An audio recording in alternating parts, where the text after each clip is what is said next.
है। भजन ही एक, इसीलिए हमारे हर प्रश्न का उत्तर जाएगा आखिरी में नाम जप में। नाम जप में बिना भजन बल से आप काम विजयी नहीं हो सकते।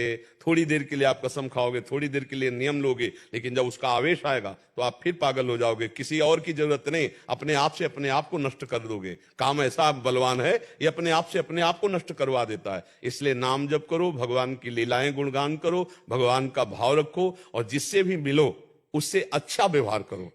ये आजकल जो मोबाइल चला, ये काफी बुद्धि को नष्ट करने का भी काम करता है और बुद्धि को शुद्ध करने का भी काम करता है। देखो, मोबाइल से ही आप लोग यहाँ आए हैं, मोबाइल से सत्संग सुना तभी तो आप यहाँ आए, और मोबाइल से ही आजकल बच्चे गंदी बातें देखकर गंदे आचरणों में उतर रहे हैं। बहुत ज्यादा ये गंदगी कि जैसे अब एकांत हो गए, कमरा बंद कर लिया, अब मोबाइल से जो चाहो देख सकते हो। अब गंदी गंदी बातें देखोगे तो काम वेदना बढ़ेगी। अगर किसी को काम व्याकुल करता है तो पक्का वो कोई गंदा मित्र है, गंदा दृश्य है, गंदा खान पान है, नहीं तो काम का कार्य है, स्फुरण हुआ और चला गया। ये नष्ट नहीं कर सकता किसी को भी, ये केवल स्फुरण होता है। ऐसा नहीं कि आता नहीं, स्फुरण होता है। जब भजन से परिपक्व पवित्र हृदय आता है तब नहीं आता, नहीं तो ये स्फुरण होता है। अपने लोगों ने देखा है और बस चला गया। अब अगर उसका स्वागत करोगे तो फिर गिर जाओगे। तो पहला नियम लो, आज से मोबाइल से गंदी बात नहीं देखोगे, वृंदावन में बैठे हो।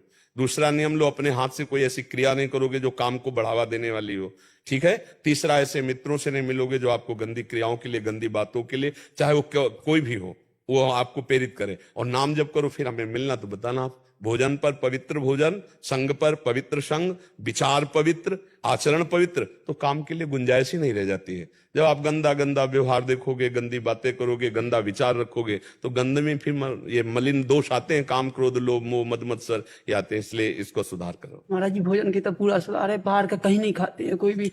हाँ ठीक है, पर मतलब इसके प्रति जो सुख बुद्धि है वो हमें पछाड़। वो सुख बुद्धि निज सुख बिन मन होए कि फिरा, जब तक निज आत्म सुख नहीं मिलेगा तब तक ये परेशान करता। डरने की जरूरत नहीं, पहली बात तो गिड़गिड़ाने की जरूरत नहीं, डरने की जरूरत नहीं।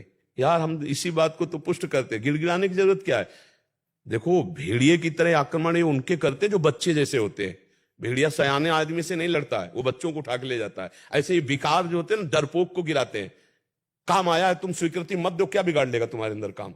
हम कह रहे कोई भी विकार अंदर आया है, आप चुप हो, शांत हो, कोई क्रिया नहीं कर रहे, क्या बिगाड़ लेगा, थोड़ी देर बाद शांत हो जाएगा। भगवान कह रहे मात्रा स्पर्श शास्तु कौंते शीतोष्ण सुख दुखदा आगमा पाइनो अनित्यास्तास्तिक्षस्व भारत। आगमा पाइनो आया है, चला जाएगा, टिकेगा थोड़ी, उसकी सामर्थ्य थोड़ी। हाँ, आप टिकाओगे तो टिक जाएगा। अब गंदी फिल्में देखोगे, गंदी बातें करोगे, गंदी चेष्टाएं करोगे, टिक जाएगा। इसलिए इन बातों से बचो और नाम जप करो। डरो मत, एकदम ऐसे मत डरो कि जैसे तुम्हारी हालत हो रही। नाम जप करो और आज से जो नियम लिया उन नियमों का पालन करना, ठीक है। कभी कभी जलन बहुत होती है मन के अंदर ऐसी के। तो बच्चा इसको समझो पहले, भगवान ये कह रहे यम ही न व्यथ्यन्ते पुरुषम पुरुष सब। इनको जलन होती है, आपको क्या परेशानी, आपको क्या परेशानी। ऐसे ही तुम्हारे मन में जलन हो रही, वो पापी पाप आचरण किए, वो पाप चिंतन किए, उसको जलने दो, उसको पवित्र होने दो। तुम थोड़ी जल रहे हो, मन में जलन होती है ना, तुम में तो नहीं होती ना, मन ही गंदा सोचता है ना। तो जैसे आग में पड़ने पर स्वर्ण दोष रहित होकर चमकने लगता है, ऐसे ही जलन से मन पवित्र हो जाता है। तो जब जलने दो, क्या परेशानी। उस समय तुम दृष्टा रहो, देख रहे हो ना, तुम बोल रहे हो ना कि मन में जलन हो रही, तुम में तो नहीं हो रही ना, तो तुम क्यों परेशान हो रहे हो। यही बात समझना है, यही बात अध्यात्म की समझना है। तुम साक्षी हो, तुम दृष्टा हो, तुम मन नहीं हो। अब कैसे बच्चा तुम्हें समझावे। नहीं गुरुदेव, कभी ऐसा लगता है कि ठीक से ना तो भजन हो पा रहा है, ना पहले जिस मार्ग में थे उस मार्ग में सुख है नहीं है, वो आगे जिस मार्ग में उसमें ठीक से। अभी क्या तुम अपने आप दौड़ रहे हो, तुमको कोई भरोसा नहीं कि मैं गुरु की। गुरुदेव आपके बल पे बस भी शांत रहिए। देखो, जब हम इष्ट और गुरु का भरोसा करते हैं, अच्छे आचरण करते हैं, तो हमारा विश्वास दृढ़ होता है। बिन विश्वास भगत नहीं ते बिन द्रवहि न राम, राम कृपा बिन सपने जीव न लह विश्राम। आपको विश्वास होना चाहिए, मैं जीतूंगा, एक दिन इन सब विकारों पर विजय प्राप्त करूंगा, गुरु और भगवान की कृपा से आगे बढ़ूंगा। और खूब नाम जप करो, जो मना किया वो मत करना। आगे फिर मिलो, फिर हमसे प्रश्न करना। भरत नारायण जी, राधे राधे गुरुदेव, आपके चरणों में कोटि कोटि प्रणाम। गुरुदेव भगवान, जड़ बुद्धि से चेतन बुद्धि तक जाने के लिए ज्ञान यज्ञ करना पड़ता है।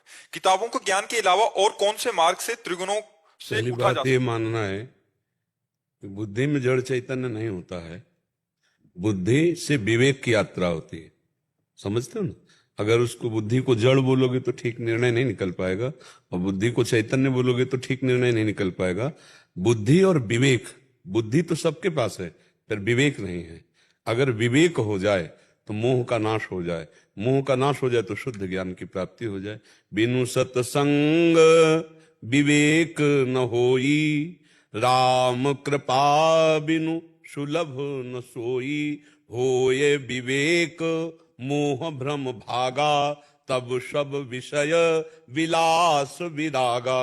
जिस समय बुद्धि भगवत प्रेमी महात्माओं के संग में रमती है तो उसमें विवेक का प्रादुर्भाव होता है, जो अध्यात्म शक्ति का ज्ञान। विवेक किसे कहते हैं? जो नित्यानित्य वस्तु का विवेक करा दे। नित्य वस्तु, सत्य वस्तु क्या है और असत्य क्या है। और जब शास्त्रों की तरफ देखो तो ब्रह्म सत्यम जगन मिथ्या, उमा कहूं मैं अनुभव अपना, सत हरि भजन जगत सब सपना। तो वही बुद्धि विवेकवती है जो हर समय भगवान के नाम जप में, भगवान के भजन में लगी है।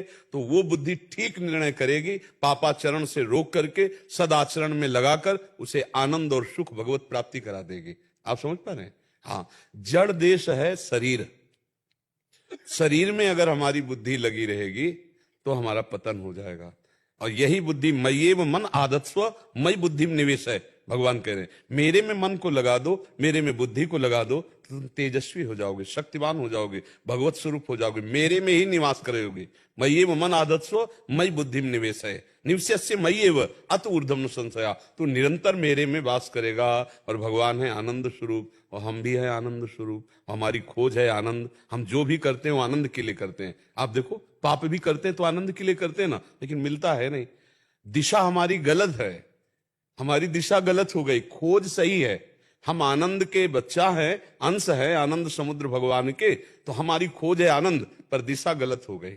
दिशा हो गई जगत की तरफ, असत की तरफ, पापाचरण की तरफ। और हमारा आनंद है भगवत आनंद। नहीं, आज तक देखो आप संसार में हर भोग भोग लिए, क्या वो मिला जो हम चाह रहे हैं? वो नहीं मिला। और जब वो मिलेगा तो जैसे केवट भगवान से कह रहा है, अब मिला केवट को, जब चरण पखार रहा है तो अति आनंद उमगी अनुरागा। अति आनंद, आनंद ही नहीं, अति आनंद, अब मिला आनंद। उमगी अनुरागा चरण सरोज पखारन लागा। ये तो उसकी स्थिति है।